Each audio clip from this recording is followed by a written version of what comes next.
Hello, আসসালামু আলাইকুম সবাইকে। কেমন আছেন? আশা করি সব ভালো আছেন। আজকে রান্না করব কই মাছ। এবার আমি দিয়ে দিচ্ছি তেলে, হালকা লাল লাল করে ভেজে নিব। সুন্দরভাবে দিয়ে দিলাম সবগুলো লাল লাল করে ভাজার জন্য। এখানে আমি উপর করে ভেজে নিচ্ছি, এখন উঠাই ফেলবো।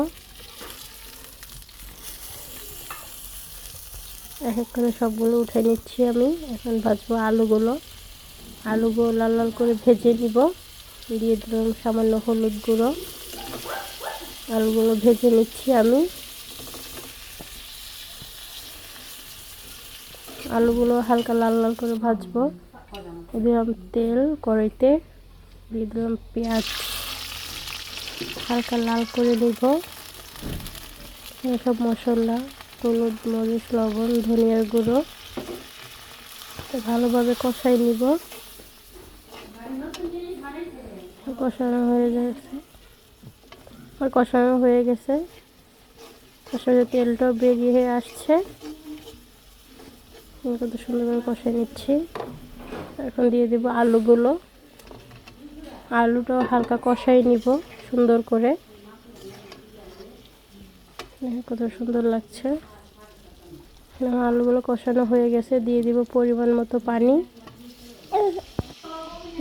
পানি দিয়ে নিচ্ছি। এখানে দিয়ে দিলাম পরিমাণ মতো পানি, হালকা একটু নেড়ে নিব। রান্নার পরে এটা উতলাই আসছে। এখন এক এক করে আমি মাছগুলো দিয়ে দিলাম। কই মাছ দিয়ে হালকা ঝোল রাখবো, মাখা মাখা। কই মাছ দিয়ে ঝোল রাখতে খুবই ভালো লাগবে খেতে। ঝোল রাখলে সামান্য দিয়ে দিলাম মাছগুলো সব এক এক করে।